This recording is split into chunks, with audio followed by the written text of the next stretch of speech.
About to get on a Zoom call, guys. Letting everyone know. Where did my pencil go?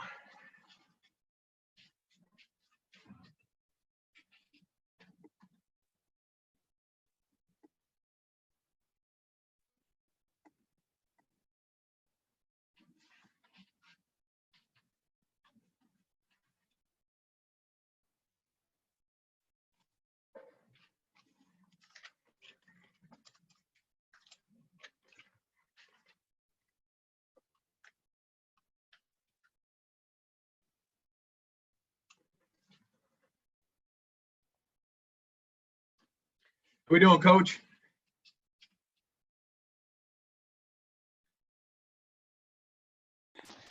Yeah, how you doing? I'm doing well. Look at you. You got a fancy earpiece in.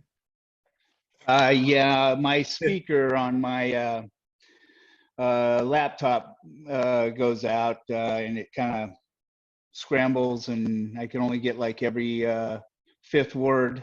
And so I found that it's easier with this Bluetooth setup now that I can hear things actually. Yeah, it's funny. I do the same. Like sometimes I use an iPad or even a phone, and then I put those in. For my laptop, it seems to work fine this way. But Yeah, no, it how's your day? did for it did for the longest time, and it just started going out. So and then plus when you have your kids and whatnot running around in the background, uh, it seemed to work pretty good. But I got to get rid of this trucker looking thing. Yeah, but yeah, you doing well? Everything's I'm safe doing over your well. area? I'm using this time. I kind of been telling people I've learned more about pitching in the last month than I have in probably 10 years, because you're finally off the field and you fill in your time with, and here's been the best part of all of it. So I've done a lot of things where, like I did this virtual baseball clinic. I don't know if it was run by, I guess, Coach Tube or something. Anyway, it was a virtual baseball clinic, and I did an hour thing on pitching, and then I get a bunch of emails from people, liked the presentation, wanted to talk about things. I said, hey, let's get on the phone. And now you get on the phone and you talk to these people, and then meanwhile, they turn you on to other information or tell you something. So it's been an interesting back and forth. I spoke to Alan Jaeger yesterday for a good hour. It was a good conversation. And a former player of mine, Matt Blake, just became the pitching coach of the Yankees. Yeah. Which is a pretty nice gig. So I'm going to kind of take this conversation a little differently than I've kind of been doing. What I have been doing is asking people about their background and, what sports they played growing up and their path. But for you, I feel like I want to keep it no more than an hour. I want to be respectful of your time, but there's a lot to learn. I mean, I've heard you speak before at Mohegan Sun. I bought one of your, I think at that time it was the Georgia pitching plan, which I steal some stuff from. So I kind of have two general questions to start and then a few specific ones after that. So do you mind kind of going this route where I just ask you questions like that? Yeah. I don't know that I have all the answers or whatever, but shoot Well, from the hip. I guess you'll get some honest ones out of me. Well, that's here's the first place to start. I look at certain people, and you being one of them. I feel like the more I learn, the more I realize I don't know. So I heard a great podcast yesterday. Randy Sullivan was on one, and then another one was Alan Jaeger with actually my former strength coach from Sacred Heart, Josh Heenan, who now has got a pretty good business going. And they were talking about, the rehab protocol kind of is very silly. Okay. And I'm not necessarily asking you about this yet. And they were making their case. And I go, wow, these guys are right. They're making a case that this 40-year-old return to throw protocol is maybe not the healthiest thing. But I was like, oh my God, I've been coaching 30 years college baseball. I never even once thought about this program. A guy gets hurt. He gets the program from the doctor. I say, you go over there, do your thing. I'll be with the other healthy guys over here, So from your perspective as a guy I see really knows his stuff, do you have things you go, my God, I don't know that, or I got to learn this, or obviously you're probably always learning, but do you look at like Rapsodo and go, holy cow, I don't understand that. I got to learn that. Where do you stand in terms of your trying to gain knowledge? You know, it's funny. I just got off a phone call with our coaching staff, and being that we're in this whole quarantine thing and the pandemic that we are, I've taken this as a very good opportunity for me to learn more, to get on as many things as I possibly can, and taking notes. And I've gone about it with the fact that listen and silent share the same word. I'm gonna same letters. I'm going to make sure that I just kind of tune in and kind of get things. So I started inundating myself with just tons of notes. I mean, just across the board. And I'm sitting there going, okay. And in our staff meeting, I brought up a question. Hey, this is what I heard. And then as we started talking about it, one of the things that you want to do is you have to establish your box. And I preached this for a long period of time. Is Christopher Peterson, a professor at Harvard, once said, if you don't get out of your box, talking about creative thinking, if you don't get out of your box, you won't be creative. But if you don't get back into your box, you'll surely be stupid. And there's some truth to this statement. We have to go out and learn. But there's a young man now, Eugene Bleecker, who's talking, and he made a statement just the other day. It says it's not necessarily that we're really learning a great deal. It's just we're going back to the things that we've forgotten. And Will Smith said it that hey, anything you want to know in life has already been written. It's just you got to find it. So we go through this cycle of remembering and forgetting, and I went away from my own thought process of, hey, I've got a box of information, because this box has been very successful for me personally, and I've been able to utilize it. Not only that, but I found that in staying in my box, I was able to keep my players on a game plan. But venturing out as a young coach, I'd say, hey, we're going to do this, we're going to do this, we're going to do this, and I had them all scattered. So as I hear you talk, Coach, you've been doing this for a number of years, and you have a pretty good idea of what works. And it's quite amazing to me that, a lot of the stuff that's out there, it's getting a lot of good information. It's getting a lot of feedback, more feedback than the same stuff that we're talking about now. 25 years ago, we picked it up at an ABCA. We picked it up through a phone conversation across the country with somebody, and that information didn't get out as well as it is. So now all this information that we had years ago, I mean, we're starting to do things that, quite frankly, we were doing 25 years ago. But all our young coaches, they don't know that. And so having been around the block a time or two, I would say that be careful with all the information that you get. You've got to be able to, as opposed to inundating yourselves with it, put them in on sheets, put them in files. And then when that time comes that you run into a stumbling block, you go back to that filing cabinet and you go, here's a piece of that puzzle. Here's a piece of that puzzle. I know I'm getting a little long-winded with that. No, it's great. But I'll tell you, everything out there is wrong, and everything out there is right. The thing that makes the wrong the right is the buy-in.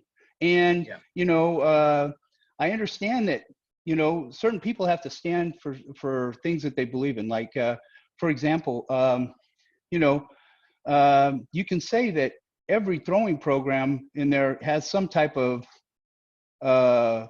protocol to it. And you can say that it's a rehab protocol. You can say it's a enhancing, it's a building protocol. But all of them can be that.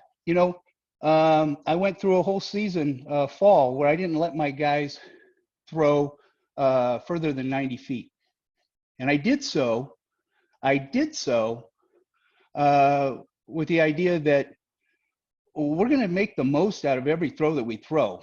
And being that, not only are we going to make our effort throw as hard as we possibly can, but we need to know where that ball goes while throwing it as hard as we possibly can. And have that shorter distance, you now have your target end or the destination of the throw in mind, which as pitchers, when we're talking about mastering our craft, we have to make the most out of each of those throws. And, I'm not a big pitch count guy. I think, the reason arm injuries occur aren't necessarily because we're breaking the natural motion of the arm. I think we're pushing the limits in which we trained our arm. I think originally our arm was meant to throw the way that it was, to hurl a spear. And if you had to throw 100 spears into a woolly mammoth, you sucked as a hunter. Right. And, but as a pitcher, I've got to throw 120, so I got to train in that manner. So to do so and to maximize, you need to think about the killing two birds with one stone, and that's not only working on your intent, but knowing where the ball's going while doing so.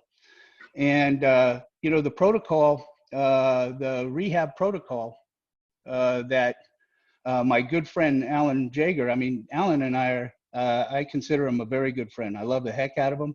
We love the long toss program that we've incorporated, and we've done all those things. But the basis of my throwing program is exactly that that recovery protocol that you do. Now, here's the thing that I would say is what makes it a rehab protocol is it's a return to throwing plan. When you're returning to throw plan, you're not going to be throwing at 100% effort. You're going to be throwing at a 30% effort, working to a 40%, working to a 50%, working, and so on. But within that framework, and I could say that you can improve your arm speed in your own bedroom.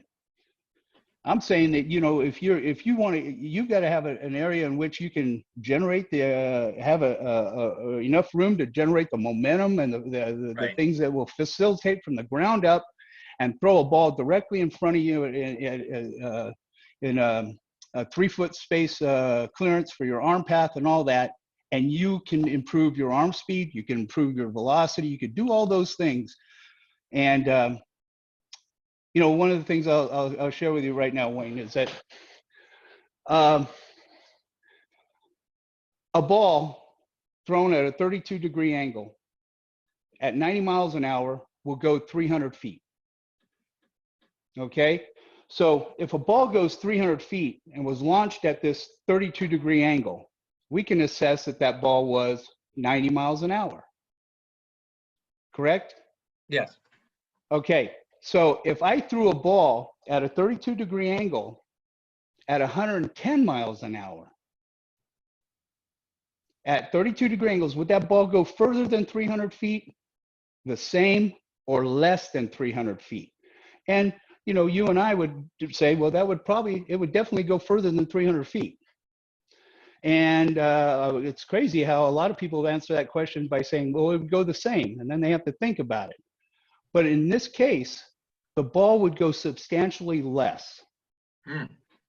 It would go only approximately about 18 feet because it would hit my kitchen cabinet over there.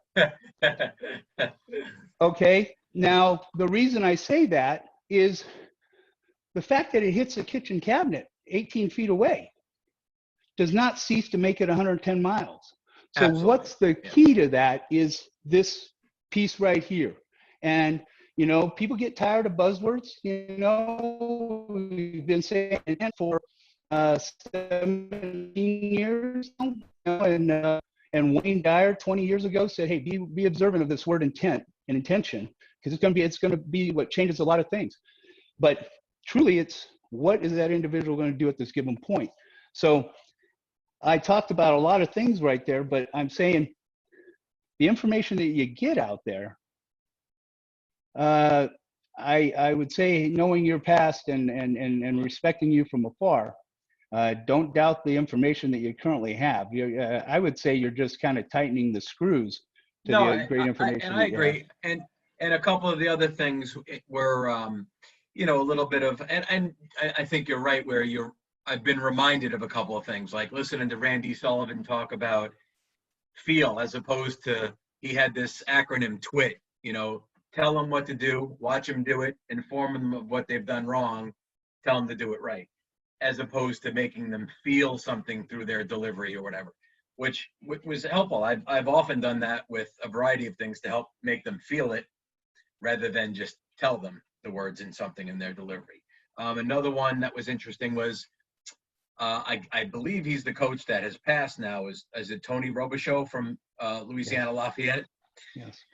I saw one of his. I've never been to that think tank, Lance Wheeler, which I'd like to at some point. But he gave a talk there about pitching by color. Have you seen or familiar with that concept? Yes. Yeah. And Which I thought was cool. That's not going to make me reinvent things, but I loved having my mind open to that concept. I'll tell you right now, and I mentioned this in one of our little clinic talks, and just sharing my thoughts. There are 6,500 different spoken languages on the planet. And, the thing that is common in all of those is you and I would know the English language. Well, the Chinese language has the same words, spoken in their language, but they all mean the same thing. Okay. And, so when you think of all these big words and you think of all these things that, guys are throwing out there, I heard the term reciprocal movement patterns.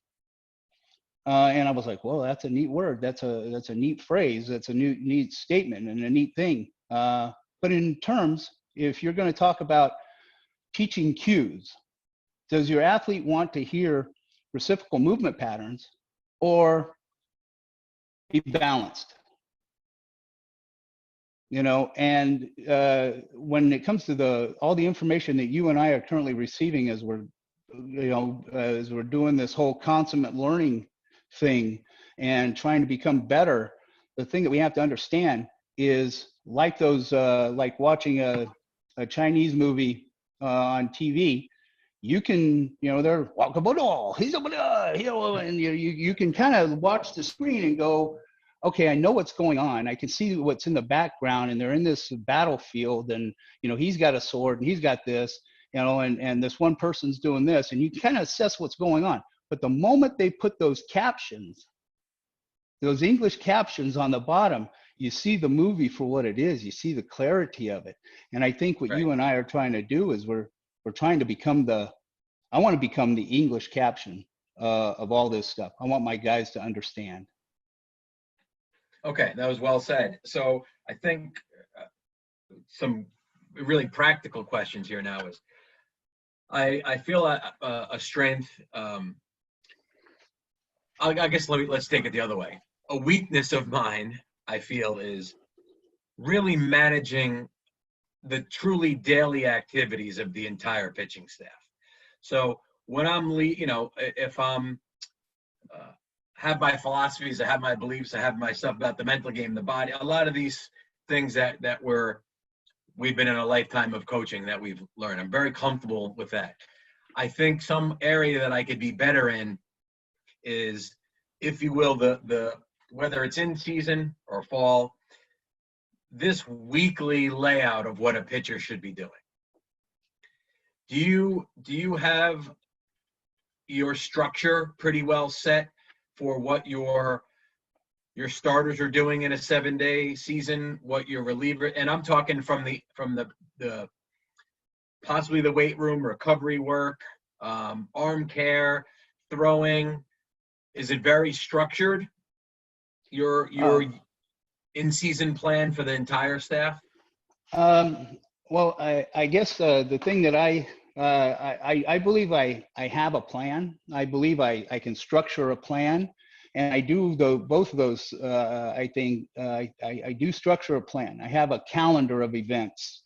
I have a weekly suggestion for what a routine would be like. I think the thing that I spend a majority of my time is communicating with my pitchers what those things are, and what what can transpire with doing a weighted ball throwing program, doing a visualization, the importance of visualization because we can't throw every day. The closeness that that visualization brings to an experience, and having done so, I instruct my guys on throwing. Hey, I want you guys to throw 6 to 7 days a week, 6 of the 7 days a week. And sometimes I want you to throw 23 straight days.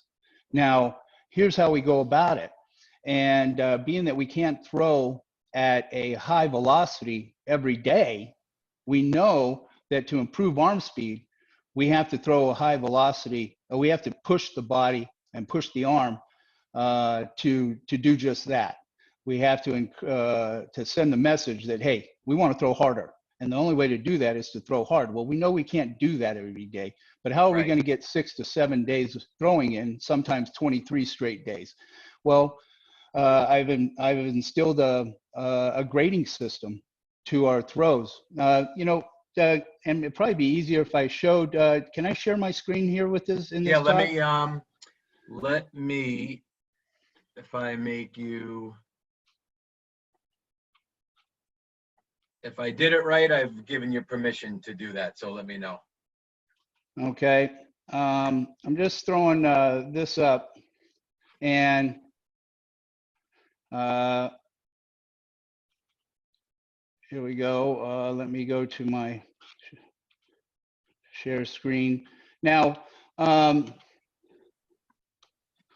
what I've done is, it's like here, as I was saying, I instruct my guys on what they need to do. And on this certain topic, I'm talking that I need you guys to throw frequently. I believe wholeheartedly for the arm to stay healthy, we got to make throwing our livelihood. It can't be a hobby. And a hobby you do 3 times a week. Your livelihood, you pack your lunch pail, you get up and you get after it. We got to send that message to our body to increase arm health. And here's how we're going to go about doing so, while also trying to improve our craft and improve our velocity. I believe that wholeheartedly, if we throw 6 to 7 days a week, that 3 of those days have to be at a 10 effort. So I have a 0 to 10 grading system that I give my guys, and I familiarize them with, just like certain little attributes to what that grade is. And you find that a majority of your guys that maintain their stuff, they're generally an 8 type throwing program. A majority of our guys across the country are 8s in bullpens. You got that young man that you say, how hard do you throw? Well, I throw 91 miles an hour. And then when you put him in the game, he'll touch a 91, but he's pitching 86 to 87. And you're going, okay, well, why is the 86 to 87? Well, he's got to throw strikes. He's got to compete. He doesn't know where the 91 goes. The 91 mile an hour fastball is a 50% strike throwing effort, where his 86 to 87 is a 70% throwing. So he goes to that to compete and give the team the opportunity to do so. Well, why isn't he that 90? Well, bullpens are thrown at an 8. So games register at an 8. Success of knowing where the ball goes at that. So we got to have 3 days in a week. And of those 3 days in a week, we know that one's going to be the game day. 2's going to be the bullpen day. So one of the 5 days, we got to grab another 3.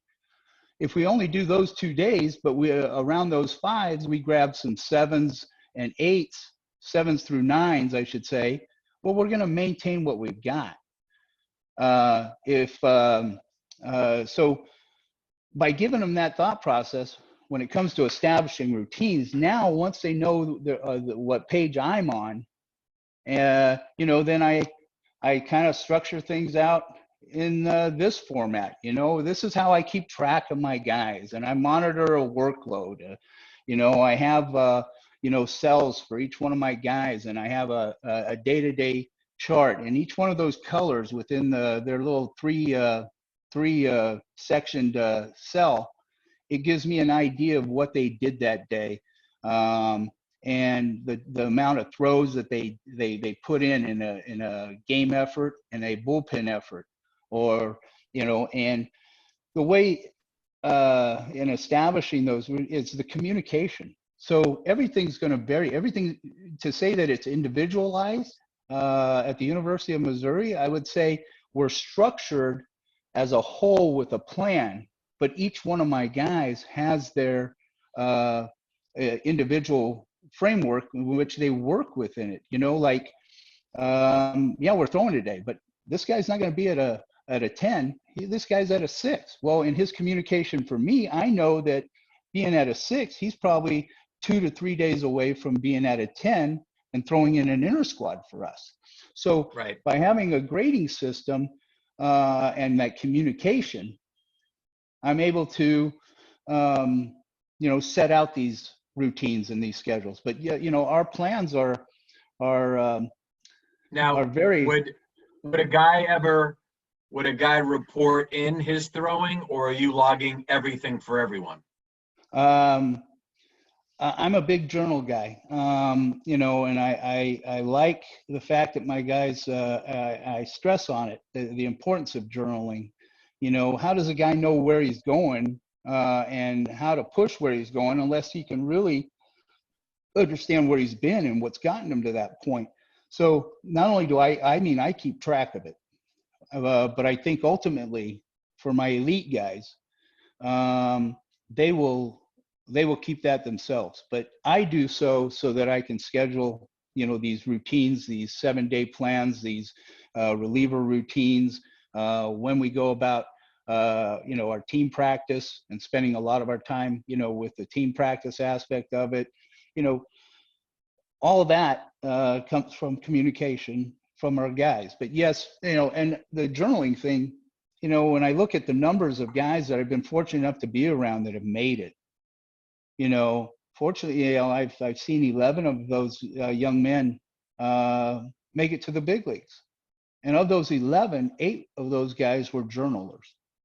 Mm. 8 of those guys had a game plan of things. And so journaling is really big. So I I don't demand my guys to keep all the numbers. I watch and I know which guys are going to be pretty good and which guys are going to get better just by, well, but the majority of that stuff is for me. And Okay. I And develop I templates. just meant sort of like, for example, it's game day, and obviously, you know, you're in the dugout and you're working with the guys in the mound, and you know, 4 guys in the pen throw on their own, and you may not have been aware. I'm wondering if they're reporting to you, hey, coach, you know, we got, you know, we threw today. You may not have been, and then you put it in, or whether you're just, you know, everything that's going on regardless. I guess that was my point of that I too. Yes, and coach, I do. You know, if I send a guy down to the pen, you know, I've got a wonderful grad assistant, and I've been very fortunate in my coaching career to have some wonderful men work with alongside me.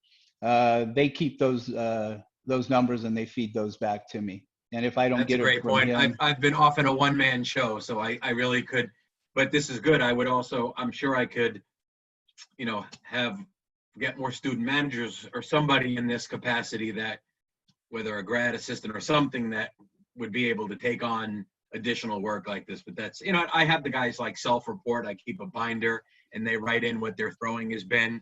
How about do you at the schools you've been at, does the strength and conditioning piece fall under your jurisdiction, or do you have a strength coach that's assigning when they lift? Or yeah, what are you laughing at? I'm laughing because, you know, when I got into this whole coaching thing, you know, 27 years ago, Yep. I was the strength coach. I Right. was the trainer, you know, Yep. I was uh, the peak performance coach. I was, you know, Right. you wore all these hats.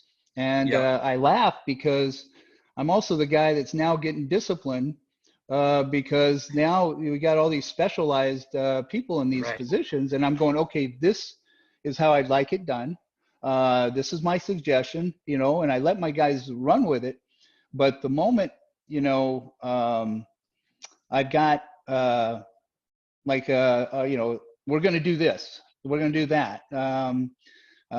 Fortunately, we keep our guys healthy, and I've had some great strength coaches. I've had some great trainers. I've been, you know, but I think what makes everything great is that we have a constant communication and we're all on the same page.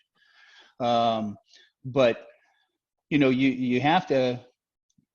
I guess that's the key that I would say is my strength coach and I communicate a great deal. We have a micro and macro cycle for our players. We have a template in which we go, and we make the adjustments to those templates as we read our athletes, as we continue to communicate with our athletes.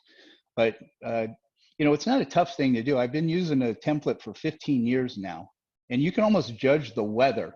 I could possibly use it as a part-time weatherman because I can see the days off that we had as a whole and be able to go, okay. And when you look at it and you keep track of those, all the stuff that it seems like it takes the time away from, it takes the time for 1 year. You inundate yourself with that 1 year and you develop that template. Now it's working off of that template and making minor adjustments here and there, adding this, adding that, adding this, adding that, changing the dates. This was, and whatnot. But, the thing that I guess what keeps me in that I'm in my own box, or I have a box of information, I'm happy with that box. Well, the numbers of those boxes have told me that 2% of my athletes, less than 2% of my athletes have gotten injured. As a pitching coach, and of the 224 guys that have come across it, it weighs diligently on me on those 2% that had a little snafu or a hump in the road. But we're keeping guys healthy, and we're moving guys on, and it's very hard to change that plan. But strength coaches and trainers. If they know what you're doing and they know the plan that you would like, and more importantly, if you give them the freedom to adjust within that plan, the key is what makes everything work is the communication. All right, so this hopefully makes some sense. If you were to take all the things that a pitching staff needs to do or be managed over the course of a week, all right, so obviously we have, I'm just sort of writing this down as I go. Obviously we have all their throwing from what you mentioned in the routine that they're on throwing. We have their strength, informally with a coach or whatever in a weight room that they're doing their strength. How about, is yoga, is core work, is med ball work, is that type of thing all slide under your strength piece, or is it the kind of thing where, hey, we're on the road 2 days and we can't get a lift, so we're going to do this stretching program, this massage program, recovery?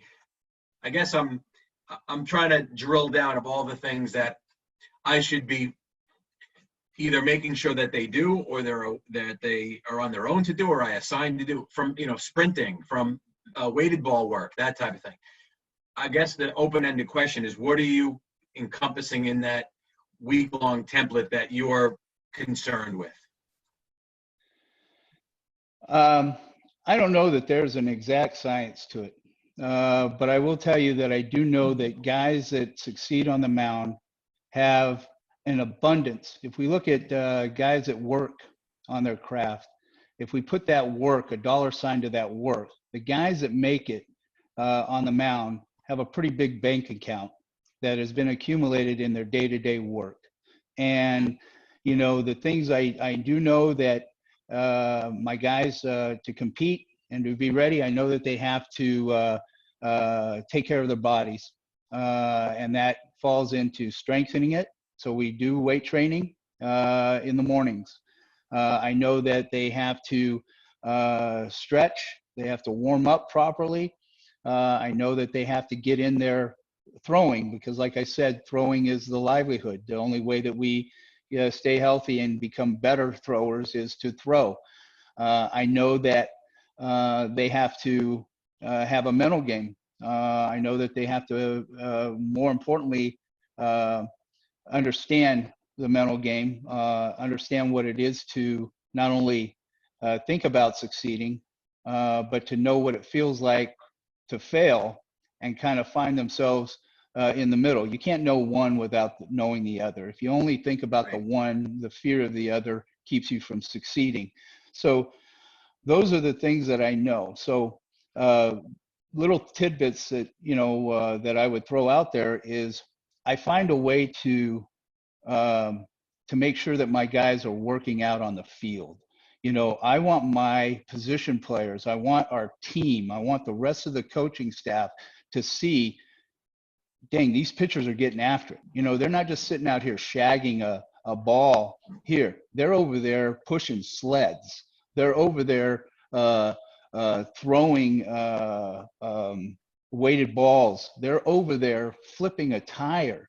They're over there working on their pick work. They're over there, working on stretches with the strength coach. Um, I think that sends a big message. You and I have been on a plane. You and I know that it takes a lot of trust in that pilot of the plane. And we got to hope that that guy is top notch. When you Yeah. watch movies like Flight and you see Denzel Washington playing the pilot that's drinking, and you're going, I'm hoping that's not happening. Well, our pitchers understand that when they take that mound, they are the pilot of the plane, and they've got 35, 40 other souls in the back, and we better know how to lift off, and we better know how to land, and more importantly, to have a smooth flight. We got to make sure that we're putting the money in the bank by doing all those things. So I wish I could give you, I could tell you what a day looks like for the University of Missouri pitchers. But I believe all coaches kind of have an idea. It's now, where do you put those pieces in there? And that's how I go about it. I think it's more so, and the individuality comes with the player understanding, okay, this is what it takes to make it. Reality can be our greatest ally. So I spend a lot of my time also letting my guys know their shortcomings, because, now that what will you do with what you know? Yeah. No, you're right. I mean, I think some of the thing, this has been very helpful too. That I need to be a little. I there's a lot of knowledge in there, and I'm have some really good strengths, but I'm realizing that I need to have a little bit of a better template and structure, and I'm not cookie cutting anything, but I think providing structure is definitely what guys can use. I think we struggle a little bit at Sacred Heart in that, our strength coach who's with us all winter, when we're not, when the fall is done before the season. I mean, once the year comes, he's with basketball. We'll never see the dude again, so I become the strength coach, and I become the recovery guy, and I'm doing the pool workouts on the road, and I'm doing all the, I which I like, I don't mind necessarily doing that, but when you get to manage a lot of guys, and then you're reading a scouting report, and you're doing it, there becomes a lot that can be on your plate. And I think, in other words, automating it a little bit, saying, and giving guys flexibility. I'm with you. Listen, the guys I've had that have been really good, they work. They're going to overwork rather than underwork. But I got a couple of knuckleheads, probably like every program does, and it would be nice to say, hey, Wednesday, this is exactly what's going to go on Wednesday, and you could tell me a reason. You lifted last night, and you're not going to do this thing I have on the field for you today. All right, if you build up enough trust, but our guys are a little bit more self-led, and I guess I have to balance in that they're coaching themselves. They're lifting on their own a lot. Or so if I tell them, hey, it's a lift day, well, coach, we lifted yesterday. That's what I have to come to grips with a little bit. Yeah. And coach, I'm going to share my screen again and just kind of show you just what it looks like on my end. And, Sure.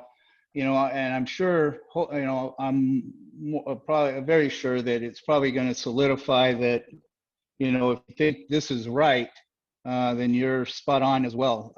But, maybe in also seeing it, you can help me critique it and make it better. But, this is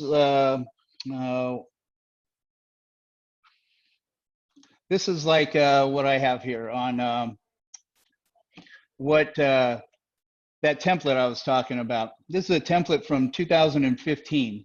And in that 2015, on the left-hand side, the lower left, it started at September 7th, and it goes all the way to Shove Fest 15, which was February 13th on this particular year. And each week of those 20 plus weeks to that time frame, you get starting from Sunday to Saturday, you can see what a template for me looks like as far as going into it. We started our team practice on that 21st of September. We had our red and black game starting on the 19th of November, and the 26th was our last game before going into the end of team practice and having a practice break, and then going into our phase 2 throwing of this. So this is how I keep track of it. Okay, and this gives me an idea of how to kind of schedule the upcoming weeks, because like I said, this is from 2015. Well, 2015 was off of 2007 at one time, you know, and it's just the understanding. And then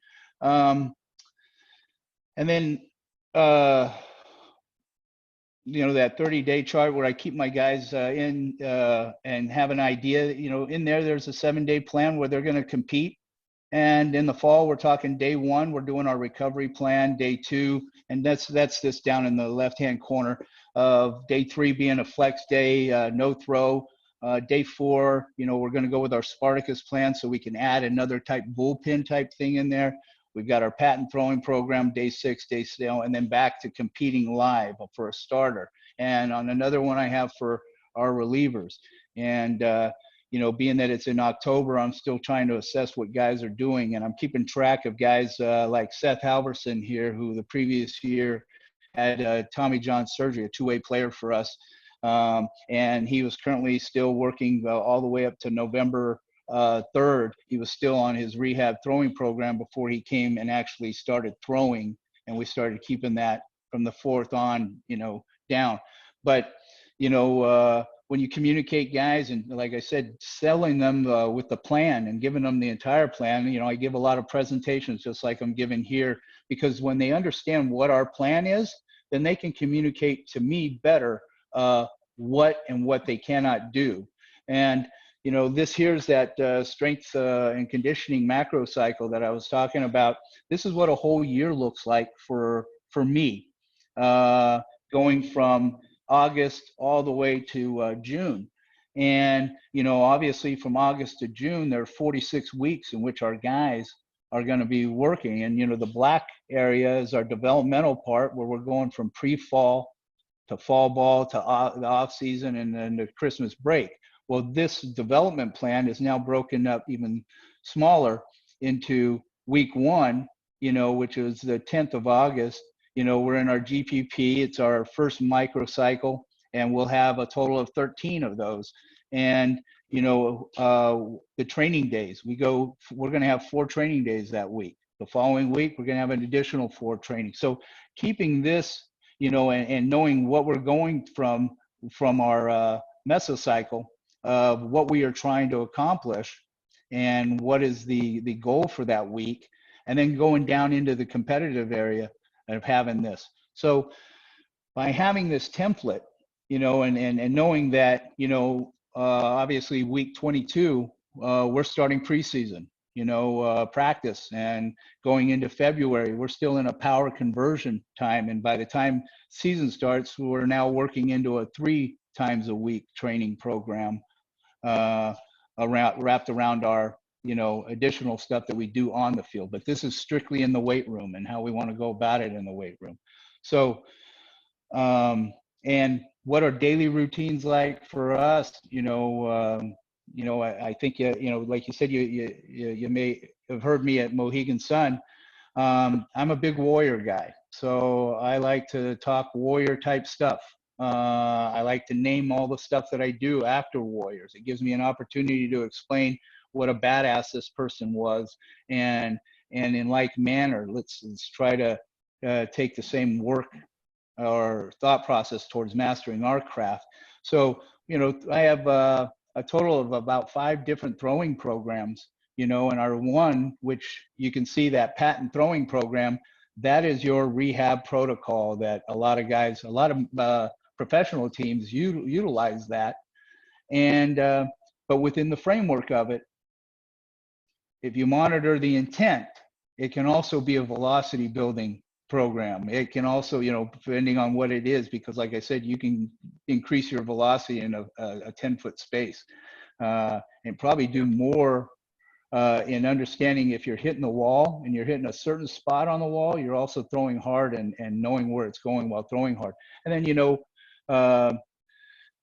so I vary the throwing programs around as I read and I communicate with my athletes, and they tell me their wants and what they're feeling and where they're at. And, you hear certain things like, well, I feel like, my arms just kind of, it's really not making a jump. Well, we might go into our, some Tillmans. I have a throwing program named after Patrick Tillman, and that was, we do quarterback routes. My guys will get down in catcher's position. We will do a 5-yard out and throw, and just change things up to break the monotony of the throwing patterns that they've grabbed. And our recovery days, which deal with med balls and our rope series, D-cell catches and whatnot. We have 2 of those days, a day after throwing and the day after throwing, and what a game day routine looks like for us, and going into pre-tubing, going out to the mound and shoving, and then post-tubing, and then the type of cardio that we would do, and the weighted walks that we do in between our circuit training that we do. We do a run a quarter, walk a quarter, and in those walk a quarters, we've got 2 baseballs in each hand, a little over 10 ounces, and we're going through arm movement patterns to help strengthen that area. So I'm not sure if that, I just kind of went with it, but I'm in keeping logs and documenting things. I think if you're doing anything like that, and if I'm successful, and I know I'm not where I want to be, that's what I currently got going. And if you've got anything in like mine, I'd say, hey, don't be so hard on yourself, brother. No, I think I really need to realize I do need to step it up a little bit. I mean, those presentations, I'll do, you're putting me to shame with your PowerPoints and your Excel. I mean, you spend a lot of time on those, so you're not messing around. Yeah, I spent a lot of time, that first year. And that's the thing that I encourage everybody to do is, it's going to take a little bit of time. But now it's just like clockwork. I get done with a practice, I sit down, I see it, it's I've already created the template. Now it's it's the different year, it's got different numbers under it, but now I just hit some colors and I go down and I'm like, okay, I have a idea. So it's really not a lot of hard work, or I should say, if they're going to be paying more, I'll say that it's very hard work. Yeah, it's very hard work. And I mean, do you in the course of your learning, do you then change up your program, or do you pretty much leave it as is most of the time, or how do you handle new information in part of that template? Yeah, no, I weigh it out all the time, and it's one of the things that I tell my guys. I've got a pitching manual that my guys have, and like I said, the key is I hand out pitching manuals, I give presentations, I give talks, I have other guys come in and talk, and we do just this same thing with my entire pitching staff in our team meeting room. I'll bring in Randy Sullivan, and he'll talk to my guys, so I'll bring in all the connections that I have, the big leaguers, former big leaguers that have played, and just so our guys can learn. So once you inundate them with that information, or once you give them that information, I'm under the firm belief that now, once me and my student athlete know the same things, then we build together. And right. My greatest teachers, I've been fortunate enough, I made that statement a few years back that I feel if there was a Forrest Gump movie about pitching coaches, I would be that guy. I've been in the right place at the right time always, and very fortunate with the mentors that I've had, the Jerry Weinsteins, the Pat Doyles, the Brett Stroms, and all the coaches that I've been fortunate to get DJ, you know, when I was at Tennessee to break down that barrier of the rivalry between Vanderbilt and Tennessee. Well, here was two pitching coaches that wanted to learn and grow. And that stuff, those guys gave me a great deal of information, but the best teachers that I've had are the athletes on that Excel sheet. The communication that they give me back is valuable. It's beyond value. So when they get that manual that I hand them, they know, hey, this is written in paper, not stone. And our communication is we're going to make those adjustments accordingly. And the one thing that I'll tell you that has happened more than once is you got to have a good communication. You got to have a way that a young man can come up and tell you and be honest with you about everything. You know, right now, it's amazing to me how athletes they don't say anything. They don't communicate well enough. I had like in changing that template, I was looking at my throwing program and I was going, you know, okay. And in reviewing it, one of my guys went down and had to have basically reconstruction surgery of his rotator cuff.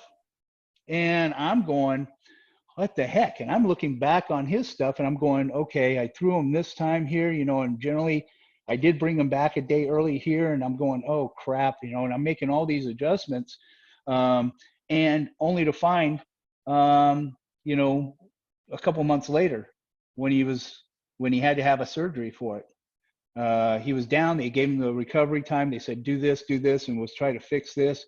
But when it came down, hey, you know, he's got to have surgery on it. You know, his teammate said, Coach, you know, I don't know, but if he said this, but you know, prior to break, you know, we were doing 120-pound dumbbells and we're inclining it. And he said, yeah, he can handle the weight. Yeah, the kid was a beast. But when discarding the weight, he blew out his shoulder and he didn't communicate that with me. So I'm scrambling to change this template. So communication is invaluable to it. You know, and the young men, you know, no, they don't want to say how they got hurt or whatnot. I've changed plans on guys that have had strains in their forearm only to find out that they got caught up in the rope swing at the river and just got caught up and it got a little tweak. And I've changed my plan. You know, I've adjusted that plan. But communication is the reason you adjust it. And yeah, so you're always learning. I'm sorry, a little long-winded there. No, that's fantastic. So I guess what would be kind of last question or two, what would be your best place you would have me? I mean, I'm going to go back and look at your Georgia. Is a decent amount of your plan in your Georgia plan from back when I got it, or? Yeah, it hasn't changed much, Coach. If you've got that Georgia stuff, you know, the only things that probably transpired for me in the last 3 years is I've been really locked in on this, the heart. The heart of pitching, and that it started at Georgia, but I started putting more stuff in my manual pertaining to the heart. I'll tell you, you know, okay, here's crazy Corral. I believe, and I know science can't back any of this stuff. I mean, or they'll say no way.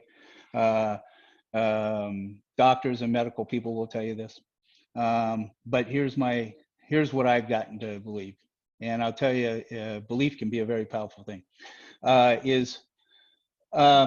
We talk about being in the conscious and subconscious mind all the time, and we talk about, hey, just be in that subconscious, get out of your own way, and we have this battle between this little thing that's going in our melon here, okay, and shut that off, turn that on, shut that off, turn that on, and I believe wholeheartedly that if I can shut off my brain, and let's just say that's the conscious mind, and go into a subconscious mind, I've now placed my subconscious mind right here in my heart. And I want to turn off the brain and go with my heart. And there are a lot of neat things out there that, you know, people haven't explained or wonder, but you can hold an envelope of vitamin C and an envelope of sweet and low same weight and content, blank envelopes, place one over your heart, and your energy will elevate with vitamin C and will drop with sweet and low without the body even knowing the contents of such things. And when you delve into things like, well, that can't be the case. The heart can't have a brain. But yet, when you go through a heart transplant, they connect all the arteries and the heart to all the arteries and veins, and then they give it a little zap, and the heart goes. I don't know that they connect any of the nerve endings to that would make the brain say pump the heart. I know that when you think of the heart, and when we're conceived, the heart is the first thing that's developed. The heart's developed before the brain. These are little things that get me thinking a lot about, okay, how am I going to get a guy to compete better? And, by conveying that to him, this heart, get out of your head and get into your heart. But there's a lot of things that say that it's probably a good thing to be, a good area to be in. So those are the only thoughts that I've had since the last time you and I spoke, and the last time that, since I was at Mohegan Sun, is I've been really into that part of the aspect. How do I get guys to pitch with more heart? Yeah, there's an interesting book that I'm reading.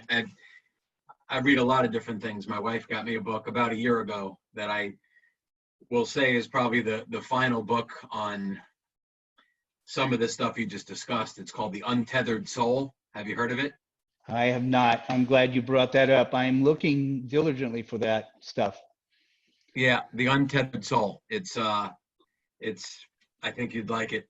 It's very powerful. Yeah. Very powerful. Well, I want to Yeah, look into it. as we all have our strengths. I feel a little bit like that part of it, and the connection and mental part, love part, heart, all that, the relationship with the guys is my strength. I have a great intuition, but I think I need to be more structured. That's what I'm sort of getting, and not just for the guys, but for me, that I'm like going into it. If you're a teacher, you need a lesson plan for the day. I need to improve my lesson plan. So I'm going to go back and look at your Georgia thing wholeheartedly, fully, now that I have the time to really lock into it too. All right, last kind of just question for you. Hey, Coach. Yeah, go ahead. If you've got a minute, I'm just gonna, because I know that sounds really crazy, but I'll tell you, as a young athlete, as a young basketball player, I was fortunate enough to, as playing in this basketball game, the referee was a basketball player that played at that junior college, but he was also a star track athlete. He was 5'10", and he was able to high jump over 7'4". He was an Olympian. He was an Olympian tryout. He was going to compete in the Olympics. This guy could do it. I mean, and at his height, to jump like he did. I asked him one simple question. I said, how in the heck do you jump so high? And Ty Peacock told me, he said, Fred, he says, have you ever seen me high jump? And I said, no. I said, well, he says, I go up and I look at the bar. He says, and as I'm looking at the bar, he goes, I rub these green packets in my kneecaps, and I rub them counterclockwise, and I just rub them and warm them up. And I go, green packets? He says, yeah, these little green energy packets that I have in my knees. And then he says, I have a real big one here in my heart, in front of my heart. And he says, so after I get looking, I take my steps and I'm warming up this green packet of energy. And I'm listening as a young kid. I'm going, what the heck? What the heck? And he turns and he looks at the bar and he says, I give 2 hard pumps and it breaks this energy, and the energy goes through all my body, and I go running and I do things I've never done. And I went, amazing. And I went home as a young athlete and I broke out those encyclopedias that, had the human anatomy in it. There are those clear sheets, and I'm looking, okay, layer 1, I'm looking for these green packets of energy, and where are they and what are they called? And I didn't find them. The following week, I went and told Ty, I said, what the heck? I said, and I brought the encyclopedia. I said, they're not in here. And he said, Fred, and he says, they're in here. He says, I know they're here. I know they're here. And as a young athlete, when I competed, if I needed to make a big pitch, I hit my green packet. Now I know that's a bunch of wacko stuff. That's a thing, but you need to be, and it's an important thing, the capital BE in the believe. You have to be that which you believe. And so as crazy as I am, I believe those things wholeheartedly. And I think we get out of our own way and understand those things. So I was just trying to defend myself because I was reminded that there's a recording button on here. Oh yeah, but first of all, let's on that note. And if you don't, I'm really not going to do anything. This is really for me. I may show a couple of my college pictures, this, and if I send out any little small thing, it'll just be a little. And if I've done this, whatever. If there's anything, if you don't want me to send out anything, I won't. You don't want me to send out that part, whatever you're comfortable with. I don't care. Yeah. I wouldn't have said it. Yep. The only thing I would say is if I say any poor language, that would be the only thing. But yeah, I don't let a lot of things fly out of my mouth that I don't mean. So exactly. For you,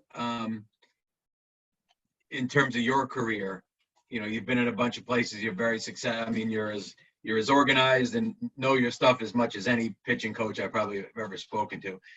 I mean, I would imagine someone was smart enough to come along and offer you a pro job at some point, or I mean, do you have an interest in being a head coach? Have you turned those jobs down? I'm just curious of your path, or do you're in a nice program and you get to do your thing? How do you view that stuff? The rest of your career, if you will. Yeah, no. The one thing that I think that suited me well was just the fact that you're always at the right place at the right time, and wherever you're at, it's your duty to give everything that you got, to sell out to that, to love that situation. Now, one of the things that you know is that your path, we're in a career that's very, very tough, and there's a lot of adjustments that need to be made. But I found that when coaching in junior college, that it was about that day-to-day grind, just busting my tail each day, and then all of a sudden you get a phone call from a guy by the name of Brett Strom saying, "Hey, I'd like you to be one of our pitching coaches here in the Montreal Expos organization." And you're going, what? And then that turns into the Los Angeles Dodgers to giving you the same opportunity. And in like manner, I found that in that thought process of you're always at the right place at the right time and just bury yourself in that current moment, things like, salary improvements, I've been fired. I got fired when I was with the Dodgers because of management from upstairs was let go and I wasn't retained. I got fired at my second go around at the University of Tennessee while working with Todd Raleigh, who's a wonderful coach, awesome coach. And I got fired at the University of Georgia, after 4 years with Scott Strickland. And, those things happen. But to sit here and go, oh man, those jerks, they let me go, they did that, would negate how wonderful my life is and currently is coaching under Steve Beazer. I love it here at the University of Missouri, and to say that anything in my past was bad or negative would take away from the joy that I have here at this given moment. So you're always at the right place at the right time. And one of the things that I tell my student athletes is, if you always do what's right, you'll never be wrong. But if you always do what's right, you'll never be left, and as in left behind. So in keeping that, it seems like I've always landed on my feet in that regard. Do I want to be a head coach? I thought about leading things, but in terms, I've been a head coach for 27 years because I've had wonderful coaches give me a pitching staff, and you know what that's all about. And would it be nice to be that? Yeah, but I went into this whole thing just saying that, I just want to be the best pitching coach I can become. Not the best one out there, just the best pitching coach that I can become.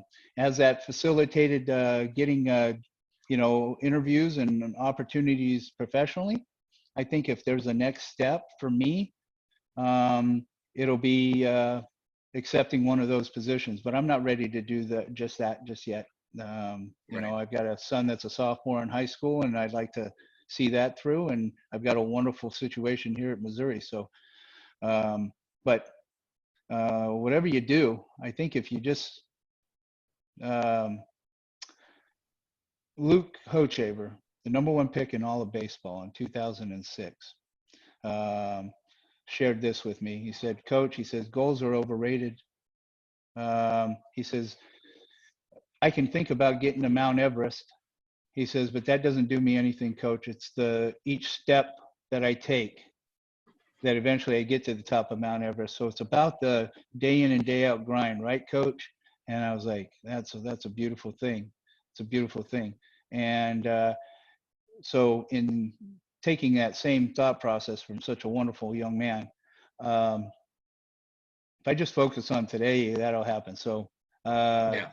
and it'll happen for each and every one of us. Yeah. But No, I just was do just what's I right. was just curious, with your background. I mean, I've gotten to the point where at 50 with a wife and two kids and close to paying off my mortgage and been at Sacred Heart 14 years. I mean, I'm not in the game of who's going where. The younger assistants like to do that. Yeah, I'm past yeah, that. yeah, I just want to be better at what I do, and I want to be good for the kids. That's yeah. really it makes it. It's nice to be out of that whole game of just trying to chase things. It's not And where I want to Coach, be. you can see, yeah, and you can see your how level-headed you are and where your heart is. I mean, you and I haven't had as in-depth of a conversation as we've had today, but seeing you from afar, yeah, yeah, you know that what's up. You know Yeah, what's up, and not that I know what's up, but I think both our hearts are in the right area, and yeah.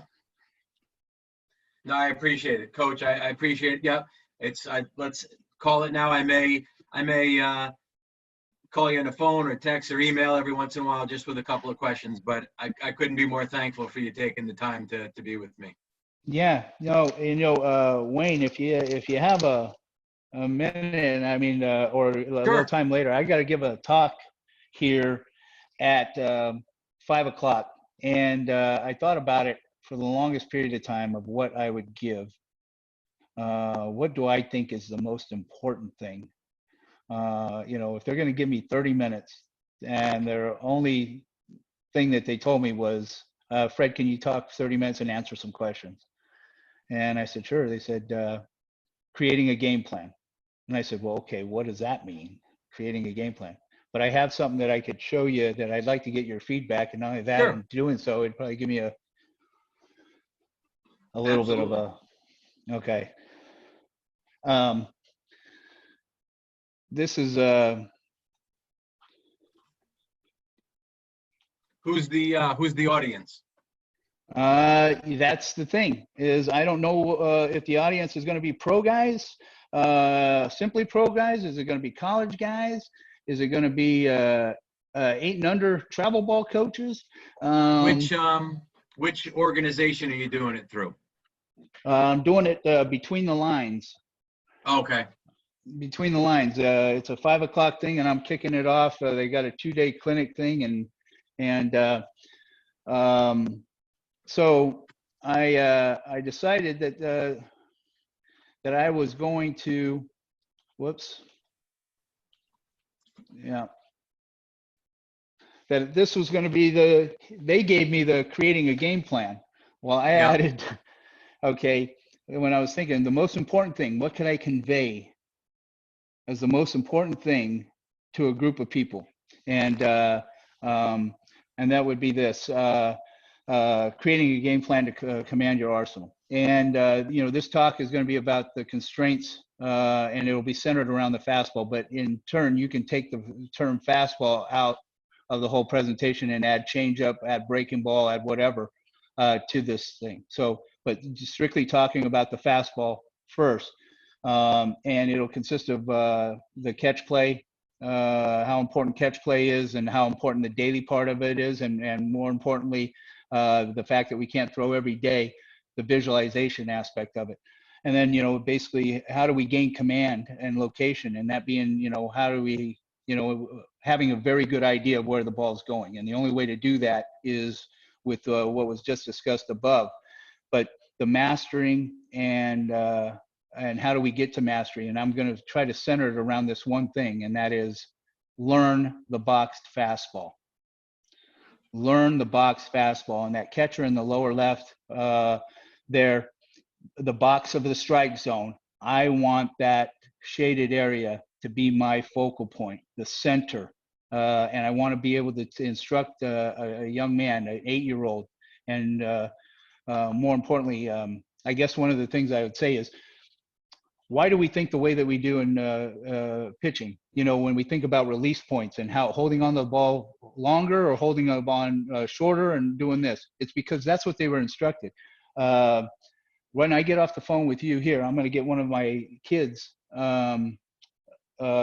friends across the street who hasn't played baseball, and I'm going to tell him, just start right here, just in this circle somewhere, and I'm going to make the circle small enough to where, he just he knows where to start from. And I'm going to catch him and videotape him throwing to me on the inside part of the plate and on the outside part of the plate.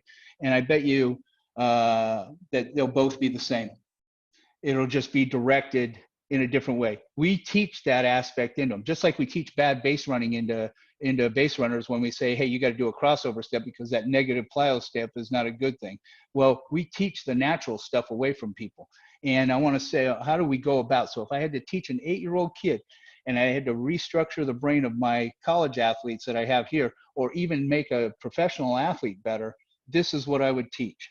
So learn the box fastball. Learn how to throw the ball right there. Not how you do it, what you do it, but how many times does it go right there? And then once we understand that part of it, how can we now go up and down? Okay, how do we elevate a pitch, or how do we make it lower? But through that zone, through that heart. Now, visualization, we know, is almost as good as actually doing it. So structuring, visualization is an all the time gig. We might do it on the field for 5 minutes prior to getting on, but I want my guys visualizing all the time. And it doesn't require that you take a breathing exercise to get there. It takes a focal point of saying, I'm going to do this.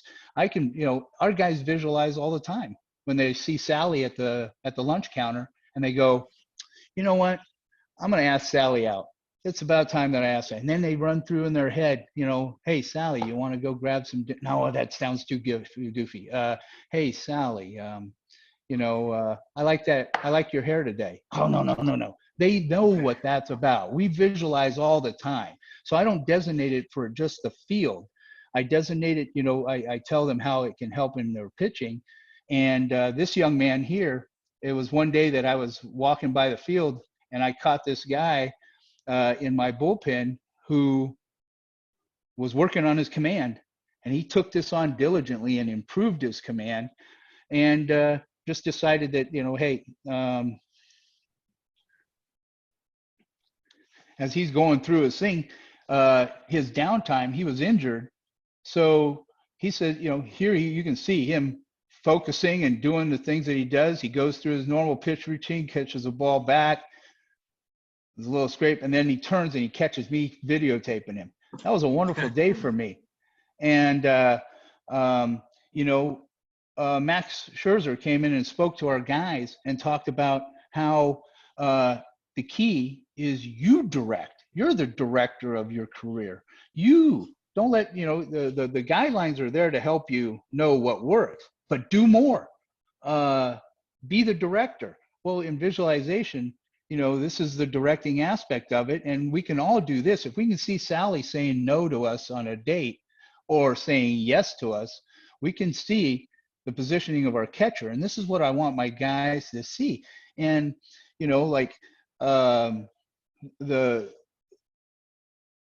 the direction of things is, what do you want to happen? And it's important that you feel it. You know, we all know how the ball feels when it leaves its hand. We all know that stuff. But to visualize, you should be able to still see the catcher there. In the same way that, you know, wham, here he is. So seeing that and making sure that you spend the time to do that. And then this is what I think a pitcher should see from his various head angle. You know, if he was delivering a ball, but I want to see that path and I want to see the execution of those things. So this is how we go about mastering our craft daily. When I'm not throwing, I'm doing this.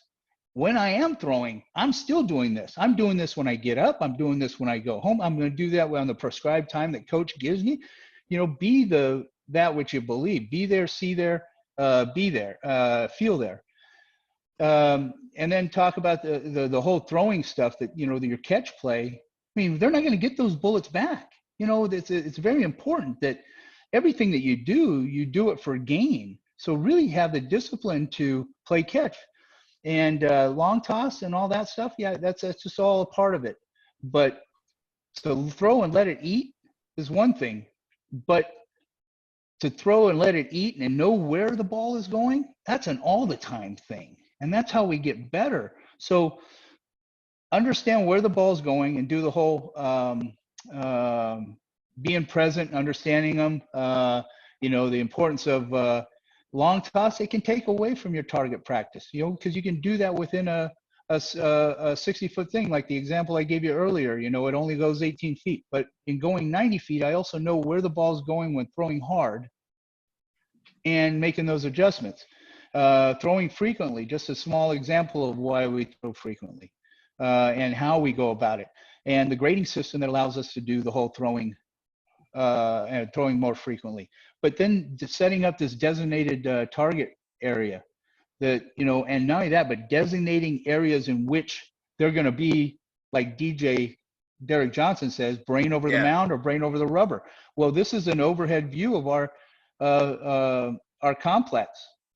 When we're on the bullpen mound, it's about hitting your target. And I'll test my guys. Hey, why didn't I hit the target? Well, I separate, get out of here, go take a lap. They know it's I just missed. In our indoor, depending on the rain and all that, that's going to be a target area. But the game mound, definite target area, the opposition. But in these areas right here, they better not give me anything reference to mechanics. I mean, they can give me time in mechanics where we designate, hey, we're working on our delivery, but these areas, that's what we're getting after. And then the environment of the strings and having that, and being able to pick a lane and take your pitches to that lane. Very, very important things. Now, like I said, the main thing for mastery is learning the main things. And the number one is the box fastball, from the catcher to the strike zone to that. And catch nets do a very good job of it. And this was, you know, in a catch net pen, you know, when our guys are throwing, if it's in the square, it's a point. If it's not in a square, they take away a point. But he's visualizing. He's not just throwing a pitch into a catch net. He looked the runner back at second and delivered a pitch. And so how you make your work, very important. But understanding, once I establish that box fastball,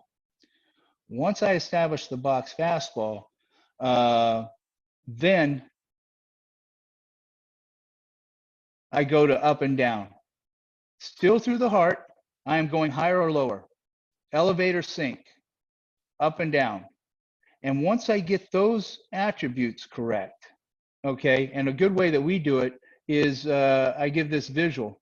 You know, that's the same strike zone in both places, but in throwing to my catcher, my grad assistant here, and having the string at the end in a normal position, understanding how to get the ball low, moving him back 12 feet there, 8 to 12 feet, going through the strike zone. The actual strike zone is the elevated pitch. And this is what that looks like. Just the same kid throwing a pitch and boxing it to the catcher. Wherever his distance is, the strike zone is always going to be the same. but I'm going to give my guy a high-low idea. And through visualization, throwing an elevated fastball could be throwing it to the backstop, as opposed to trying to hit, the catcher's just going to stop it. So as opposed to thinking about release points, because release points are all done within the diameter of a quarter, I don't want that inconsistency. I want to maintain as consistent as I can, but change the stage for the visualization part, or change the visual to get the outcome. And through the box. The reason I like the through the box stuff is, that center picture right there is that home plate machine. And I got the hit off of that when I went over to the hit doctor, to Joe Barr's place. He had one of these. And I said, let me hit off of that thing. And he goes, what do you want to do? I said, I just want to see 3 pitches. I want you to put in there fastball in, fastball middle, fastball away. And sure enough, that machine did just that. Threw a fastball in, threw a fastball middle, threw a fastball away. And I said, that's all I needed to see. And I walked right behind the machine. And in looking at the machine, as it was working, it didn't change its position like a transformer would. It didn't change things like a pitcher would by thinking forward or ahead. It just went like this, and it moved ever so subtly.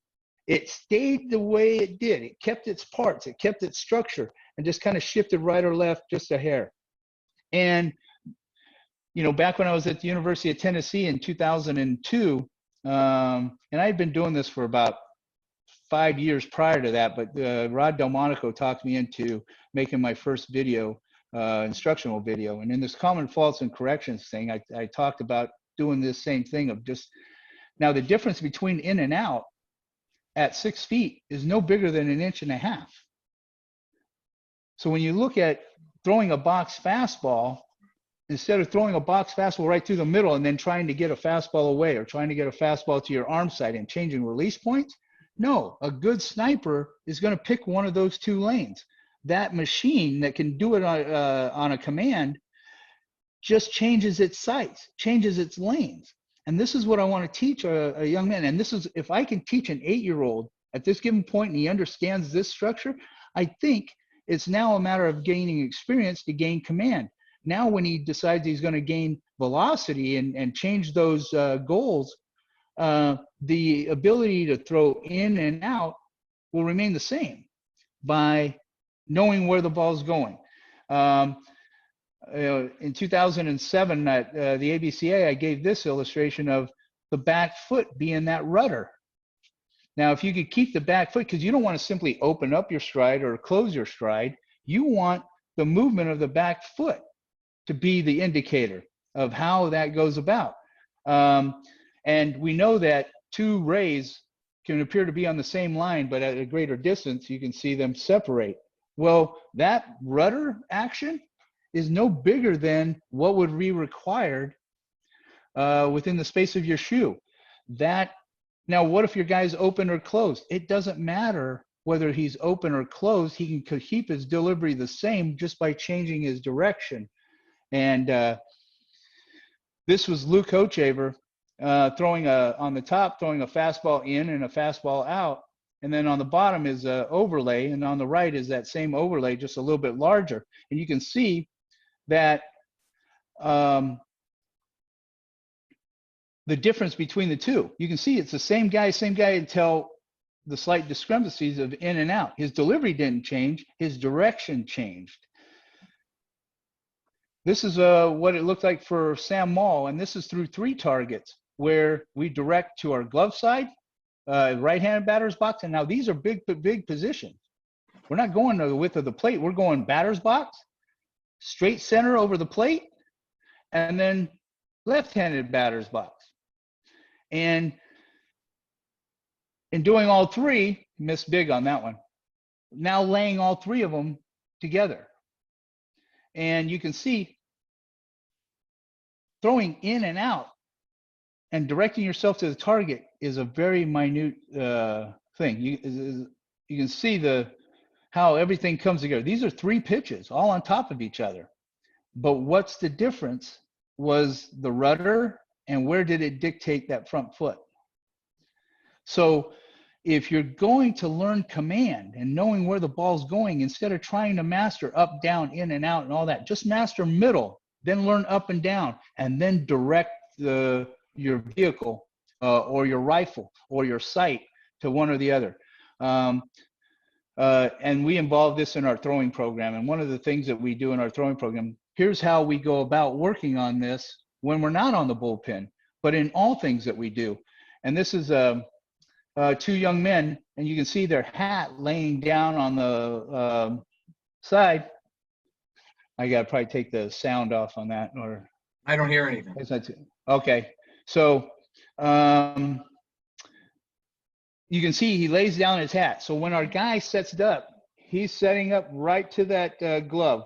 And now he puts his head down, and the guy jumps. You see him move his shoulders.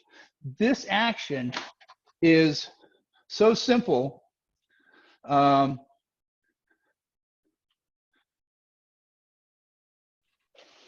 This action is so simple that if I address the rubber and I've got the center point of my chest, that's going right to my target.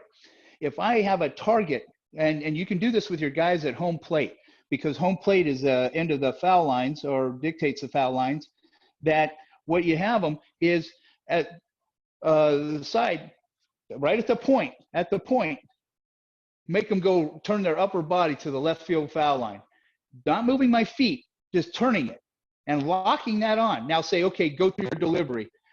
Their feet will move underneath them, and you'll see them get parallel to that plate.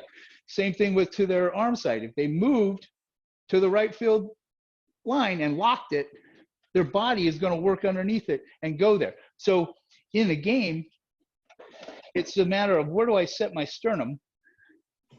And going back to my presentation,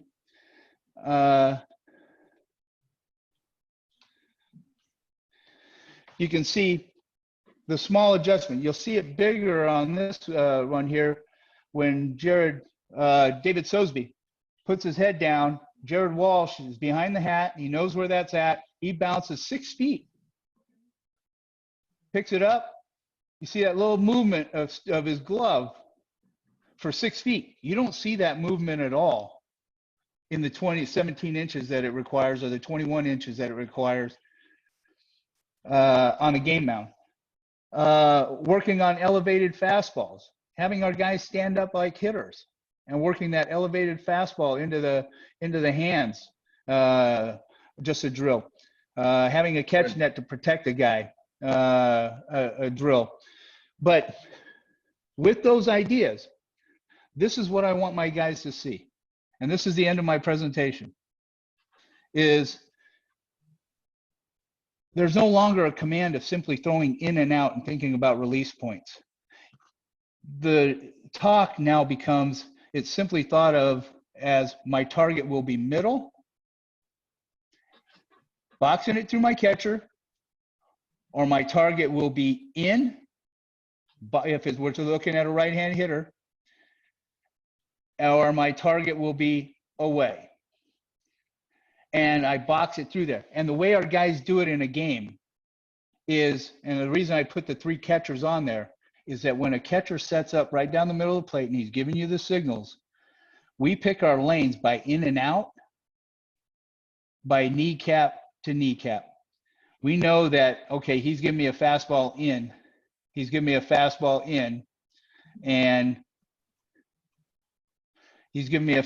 in. So I am looking at the left kneecap, if that's into a righty, because I know after I lift my leg up, after I get my delivery started, that catcher is going to bounce there and his marble bag is going to be right where that left knee is. And all I have to do is box it through him.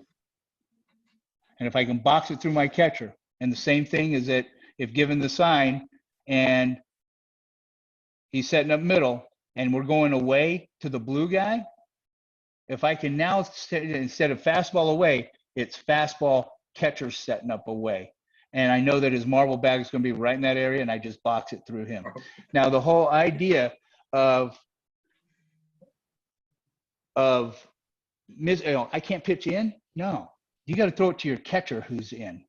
And when it comes to the changeup, it's go back to the beginning of this whole presentation. Start doing this with the changeup, and especially the high-low with your changeup. And if you want to move it in and out, great. Now with the slider and the curveball, the only difference is, hey, we're going to work this pitch to our glove side because we know that glove side allows for the hard break. Now, when you understand to master that hard glove side break to your breaking ball, then throwing that hard power breaking ball to your arm side with the same result is off of this same pattern. So, now opening yourself up to that power backdoor breaking ball, because it's if we understood this presentation, in reality, it's a glove side breaking ball that I'm directing to my arm side. And I was thinking about adding this, and that's what I'm going to ask you. That would have been done. But now that you know all this, and I know that you know this, but now that one knows this, how many times, Coach, do we move guys to their arm side of the rubber, the glove side of the rubber? They move to the glove side of the rubber so they can get more of the plate, when all pitchers should be on the arm side of the rubber to maintain that deception. I had 2 guys elevate in the draft because I moved them over at the glove side. And that was all it was. They didn't change anything except for the fact that they were throwing the ball 3 feet behind a left-handed hitter. They were still able to hit a gnat's ass. And the deception came back to their approach. And in reality, if you understand this, then it doesn't matter what side of the rubber you're on, you'll still be able to locate your pitches. So to say, I got to get more of the strike zone, and that's why I got to move over to this side because my tailing fastball. No, let's get over there, and you'll still have the same tailing fastball. Matter of fact, that tailing fastball is going to appear to hit the hitter in the left kneecap, the right kneecap, and break over the plate. And the way that I give that is, how was that as far as everything? First of all, the whole presentation is dynamite. You're talking about ending with this slide, this piece right here? Yeah, no, I mean, that's all it was, yeah. I was going to end it with that last catcher thing. If I had time and somebody asked, a question pertaining to it, I had this to go to. Yeah, I like where you had it ending previously, and I think I'm assuming, not knowing the format, but I've done a few of these virtual ones like you're about to do, and you're going to get questions. Yeah. You're going to get questions. That's really good. So, it's funny.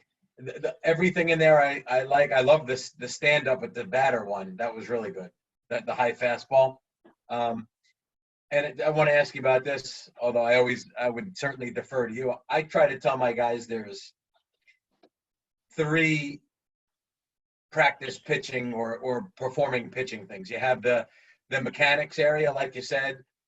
You have the target area.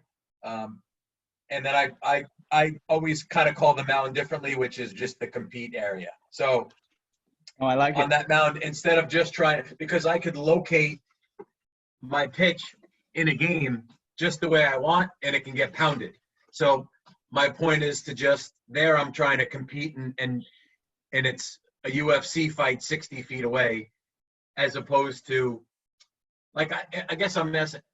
Should be a difference in my mind between the bullpen purpose and the game mound purpose. In the bullpen, I'm trying to either hit a target or make the ball do what I want it to do. And in a game, I'm trying to beat you.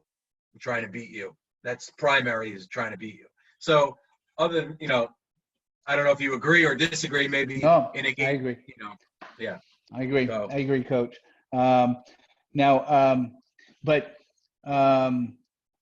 So with everything right there, and you're okay with that talk? Yeah, because I don't know what they want to give me. I'm going to give that one. That's the one I'm going with, because I wholeheartedly believe that's the foundation of everything, and what the pieces that you build upon it. Then have not to only come that, in how much time do you have for this talk? I got 30 minutes. That's plenty. Yeah. Because if you try to put too much in a long, that's I don't know how That's long enough. I went on that, but yeah, it's 50 minutes. So they're supposed to allow for 20 minutes of Oh, I questions. see. Gotcha. Yeah. Good. So I don't think that was 30 minutes. Was it, Coach? No, you probably went a little. Yeah, you probably went a little quick. But it was, no, Okay. actually, you know, it was close to it. It was close to it. And Okay. Coach, I hate to run, but I have a Yeah. 3:30 meeting with one of my pitchers. Okay. Coach, thank you so much for spending the time and sharing that with me too. You're the man. Yeah. Likewise, Coach. I appreciate you. That was nice talking, and thank you for letting me do that at the end You're welcome. because that My practice is pleasure. always good. Yeah, Thank you you. nail it all. So thanks, Coach. Thank Take you. care now. Appreciate you. All right, bye. Bye.